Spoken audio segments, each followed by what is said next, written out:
എല്ലാ കൂട്ടുകാർക്കും നല്ലൊരു ദിവസം ആശംസിച്ചുണ്ട്. നമുക്ക് നേരെ സേതുവിന്റെയും പല്ലവിയുടെയും ഇന്നത്തെ നല്ലൊരു വിശേഷം കേട്ടാലോ.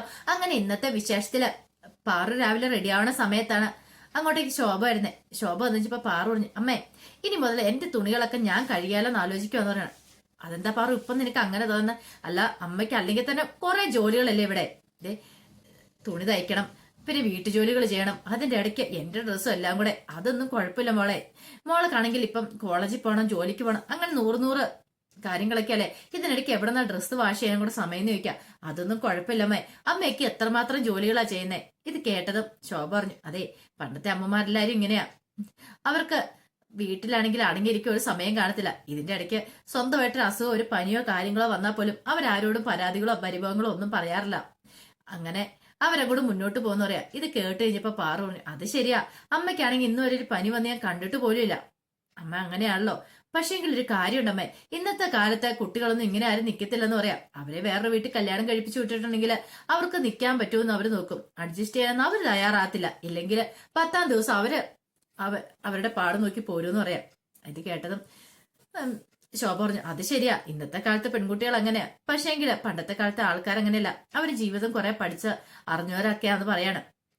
ശരി, നീ പോകാനോ ഒരുങ്ങ്, ഞാൻ അങ്ങോട്ട് ചെല്ലട്ടെ എന്ന് പറഞ്ഞ് അങ്ങോട്ട് പോയി കഴിയുമ്പത്തേനും പാറുവിന്റെ ഫോൺ ബെല്ലടിക്കണം. പെട്ടെന്ന് പാറു എടുത്തിട്ട് പറഞ്ഞു, കാണണോ? കാണാ, ശരി ശരി, വിളിച്ചാ മതി എന്ന് പറയണം. ആരാ പാറു ഫോണിനകത്ത് ചോദിക്കാം. എന്റെ ഒരു ഫ്രണ്ട് അമ്മയെന്ന് പറയണം. ശരി എന്ന് പറയാണ്. പിന്നീട് വിശ്വ ഇങ്ങനെ ഇരിക്കണ സമയത്താണ് അങ്ങോട്ടേക്ക് ഫോൺ വിളിച്ചിട്ട് രാജലക്ഷ്മി വരുന്നേ. രാജലക്ഷ്മി വന്നിട്ട് ചോദിച്ചു, വിശ്വം നീ ജോലി അന്വേഷിക്കുന്നുണ്ടോന്ന് ചോദിക്കുക പുറത്ത്. ഉണ്ട്, എന്താമേ? ഓഹോ, അപ്പൊ നീ മനഃപൂർവ്വം ഞങ്ങളെ നാണം കെടുത്താൻ വേണ്ടി അല്ലേന്ന് ചോദിക്കും. അതിനിപ്പോ നാണക്കേടെന്താ? ഈ വീട്ടിൽ നിന്നിട്ടാണ് ശരിയാവത്തില്ലെന്ന് എനിക്ക് മനസ്സിലായി. എനിക്കൊരു ജോലി വേണം. ജോലിയായിട്ട് ഞാൻ എന്റെ പാട് നോക്കി പോവാ. ഈ വീട്ടിൽ നിന്നിട്ടുണ്ടെങ്കിൽ മിക്കവാറും എന്തൊക്കെയാ സംഭവിക്കാൻ പോകുന്നത് പറയാൻ പറ്റില്ല. മനോരോഗികൾ കൂടുതലുള്ള വീടാന്ന് പറയണം. ഓഹോ, അപ്പൊ നീ എന്നെ ആയിരിക്കും മനോരോഗിയായിട്ട് കണ്ടിരിക്കുന്നത് എന്ന് ചോദിച്ചുകൊണ്ട് ഇന്ദ്രൻ അങ്ങോട്ട് വരുവാണ്. രാജലക്ഷ്മി, നീ എന്താടാ വിശ്വം ഇങ്ങനെന്ന് ചോദിക്കുക. എന്റെ അമ്മേ, അമ്മയാണെങ്കിൽ ഈ ഇന്ദ്രേട്ടന് കൂട്ടു നിൽക്കുക. എനിക്ക് അത് കൂട്ടു നിൽക്കാനൊന്നും പറ്റില്ല. ഇവിടെ നിന്നിട്ടുണ്ടെങ്കിൽ ഞാൻ ചിലപ്പോൾ എന്തെങ്കിലും കടുകയോ ചെയ്തു പോകും. അതിനേക്കാളും ഭേദം ഇവിടെ നിന്ന് അങ്ങോട്ട് ഇറങ്ങി തന്നേക്കണം. അതല്ലേ ഏറ്റവും നല്ലത്. ഞാൻ എന്റെ കാര്യം നോക്കി അങ്ങോട്ട് പോയേക്കുക. ഇവിടെ നിന്നിട്ട് ഒരിക്കലും എനിക്ക് സ്വസ്ഥത സമാധാനത്തും കൂടിയുള്ള ജീവിതം ഉണ്ടാകത്തില്ല. അതുകൊണ്ടാ. അമ്മയ്ക്ക് അമ്മയുടെ തെറ്റുകളൊന്നും മനസ്സിലാവുന്നില്ല. പക്ഷെ ബോധ്യപ്പെടുന്ന ഒരു സമയം വരും. അല്ല, അമ്മയുടെ തെറ്റുകൾ ഒന്നെങ്കിൽ അമ്മ സ്വയം മനസ്സിലാക്കണം, അല്ലെങ്കിൽ ആരെങ്കിലും പറഞ്ഞു കഴിഞ്ഞപ്പോ അമ്മയ്ക്ക് അത് മനസ്സിലാവണം. ഇത് രണ്ടും അമ്മയ്ക്ക് മനസ്സിലാവുന്നില്ല. പിന്നെ എനിക്ക് എന്ത് ചെയ്യാൻ പറ്റും? അതുകൊണ്ട് ഞാൻ ഇനി ഇവിടുന്ന് ശരിയാകത്തില്ല. ഞാൻ എന്റെ പാട് നോക്കി പോയിക്കോളാന്ന് പറഞ്ഞോണ്ട് വിശ്വം അങ്ങോട്ട് പോവാണ്. ആ സമയത്ത് രാജലക്ഷ്മി, കേട്ടോടാ മോനെ ഇന്ദ്ര, അവൻ എന്നെ വേണ്ടാന്ന്, അമ്മേനെ പോലും അവന് വേണ്ടാന്ന്. അവന് വേണ്ടെങ്കിൽ എനിക്ക് വേണം അമ്മേ. എനിക്ക് അമ്മേനെ അത്ര ഇഷ്ടമല്ലേന്ന് ചോദിക്കുവാണ്. നീ എന്താടാ ഇന്ദ്ര പറയണെന്ന് ചോദിക്കുക. അതെ, അമ്മേന്റെ ജീവനാ. ഞാൻ സ്നേഹിക്കുന്ന പോലെ അമ്മേനെ മറ്റാരെങ്കിലും സ്നേഹിക്കാറുണ്ടോ? ഇല്ല, അതാ പറഞ്ഞത്. അമ്മയ്ക്കറിയാലോ അമ്മയുടെ മോൻ എത്ര മിടുക്കനാന്നുള്ള കാര്യം. പഠിക്കാൻ പറ്റപ്പോ അവിടെ മിടുക്കന്, എല്ലാ കാര്യത്തിലും അതായിരുന്നു. പിന്നെ സ്വഭാവമാണെങ്കിലോ അത് നല്ല സ്വഭാവമല്ലേ. അമ്മനെ പൊന്നുപോലെ നോക്കുന്നില്ലേന്ന് ചോദിക്കാം. അതെ അതേന്ന് രാജലക്ഷ്മി പറയാം. അതുകൊണ്ടാ പറഞ്ഞേ, അമ്മ ഇവിടെ നിൽക്കണം. അമ്മ ഒരിടത്തേക്കും പോകാൻ പാടില്ല. അമ്മയുടെ കാൽച്ചുവട്ടിലേക്ക് ഞാനേ അവളെ കൊണ്ടുവരും, ആ പല്ലവീനെ. അപ്പൊ ആ സമയത്ത് അമ്മ ഇവിടെ വേണ്ടെന്ന് ചോദിക്കാം. നീ എന്റെ മോൻ തന്നെയാടാ എന്നും പറഞ്ഞോണ്ട് ഇന്ദ്രനെ കെട്ടിപ്പിടിക്കുകയാണ്. അവൻ പോയാ പോട്ടമ്മേ, ഇനി അവന്റെ കാര്യത്തിൽ അമ്മ വിഷമിക്കണ്ട. അവനെ എന്റെ ലാപ്ടോപ്പും പെൻഡ്രൈവും തിരിച്ചു തന്നിട്ടില്ല. അവന്റെ വിചാരം അത് അവന്റെ കയ്യിലുണ്ടെങ്കിൽ അവൻ വലിയ ആളായെന്ന. വെറുതെയാ. അതൊന്നും ഇല്ലാതെ എനിക്ക് ആരെ എങ്ങനെ തകർക്കണമെന്ന് നന്നായിട്ട് അറിയാൻ ഇന്ദ്രൻ പറയണം. അപ്പൊ ഇന്ദ്രൻ ചില പ്ലാനുകളൊക്കെ മനസ്സിൽ കണ്ടിട്ടുണ്ടായിരുന്നു. അതുകൊണ്ടാണ് അങ്ങനെ ഇന്ദ്രൻ പറയുന്നത് തന്നെ. ഈ സമയം രാജലക്ഷ്മി അല്ല, പൂർണിമനെ കൊണ്ട് പൊന്നുമടത്തിലേക്ക് പല്ലവി സേതു ഒക്കെ കൂടെ വരുവാണ്. അങ്ങനെ മുറിയിലേക്ക് കൊടുന്ന് പൂർണിമനെ കിടത്തി കഴിഞ്ഞപ്പോ പൂർണ്ണിമ ചല്ല ഋതു അച്ചുവയ്ക്ക് എന്തിനേക്ക് അവരുണ്ടെന്ന് പറയണം. അപ്പത്തേനും അവരും കൂടെ അങ്ങോട്ട് കയറി വന്നു. അങ്ങനെ എല്ലാരും കൂടെ മുറി കഴിഞ്ഞപ്പോഴത്തേനും സേതുവിനെ അടുത്തേക്ക് പൂർണ്ണിമ വിളിക്കുകയാണ്. പൂർണ്ണിമ വിളിച്ചിട്ട് പറഞ്ഞു, സേതു നീ ഇങ്ങോട്ട് വരാൻ പറയാണ്. അതെ, എനിക്ക് എന്തേലും സംഭവിച്ചു പോയിട്ടുണ്ടെങ്കിൽ നീ വേണം ഈ കുടുംബത്തിന് നെടുന്തൂടായിട്ട്. നിന്റെ അനിയത്തിമാർക്ക് വലിയേട്ടനായിട്ട്, അച്ഛനും അമ്മയായിട്ട് നീ വേണം ഈ കുടുംബത്തിൽ നിൽക്കാനെന്ന് പറയാം. ഇത് കേട്ടതും വല്ലാത്ത സങ്കടമായിപ്പോയി സേതു അമ്മ എന്തൊക്കെയാ പറയണേന്ന് ചോദിക്കുകയാണ്. ഞാൻ പറഞ്ഞ സത്യ, എനിക്കറിയാം. ഞാൻ മരണത്തോടെ അടുത്തോണ്ടിരിക്കാന്ന് എന്റെ മനസ്സ് പറയുന്നത്. ഇങ്ങനെയൊന്നും പറയരുത് കേട്ടോ. ഇങ്ങനെയൊക്കെ പറഞ്ഞിട്ടുണ്ടെങ്കിൽ എനിക്ക് സങ്കടാവെന്ന് പറയണം.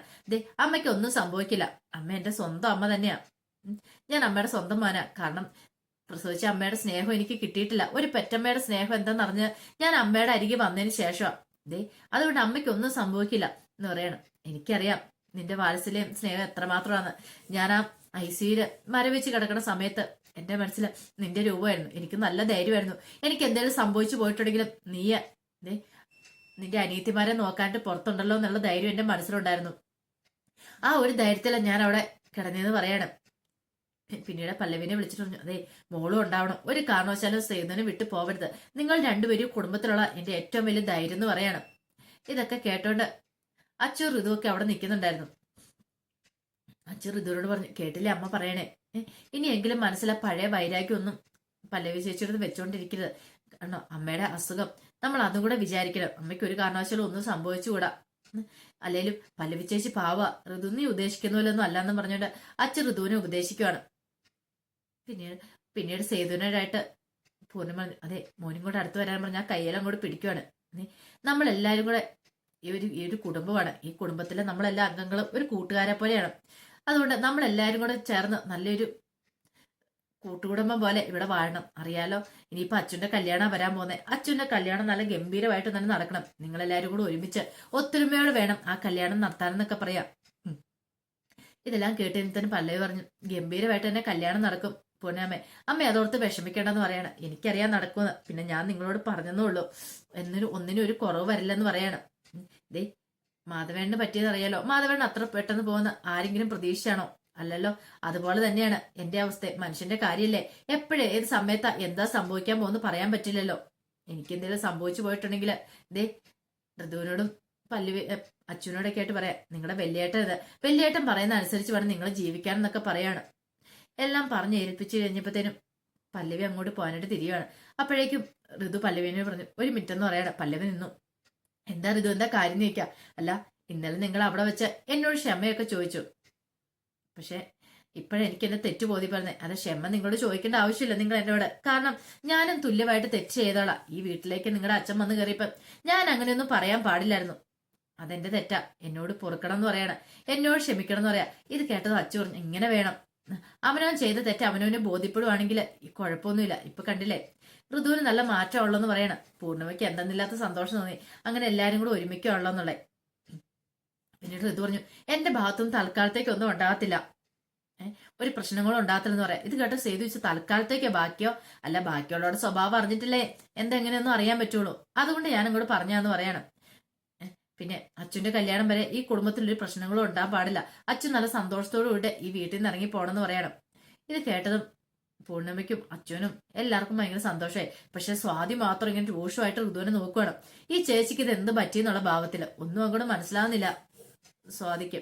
പിന്നീട് പല്ലവിയുടെ അടുത്ത് എന്നിട്ട് പറഞ്ഞു, അതെ ഇനിയിപ്പം ഞാൻ ഒരു തെറ്റും ചെയ്യാനായിട്ട് പല്ലവിയുടെ അടുത്തേക്ക് വരത്തില്ല. ഞാൻ നല്ല രീതിയിൽ തന്നെ പല്ലവിയോട് പെരുമാറുള്ളൂ എന്നൊക്കെ പറയാണ്. ശരിയെന്ന് പറയണം. അത് കേട്ടപ്പത്തിന് അച്ചു പറഞ്ഞു, ഒരു കാര്യം ചെയ്യാം, പരസ്പരം നിങ്ങൾ ഷേക്ക് ഹാൻഡ് കൊടുക്കാൻ പറയണം. അങ്ങനെ അവരുടെ ഷേക്ക് ഹാൻഡ് കൊടുത്തിട്ട് ഋതു പല്ലവിനെ കെട്ടിപ്പിടിക്കുകയാണ്. കെട്ടിപ്പിടിച്ച് ആശ്ലേഷിച്ച് ഇങ്ങനെ നിൽക്കുകയാണ്.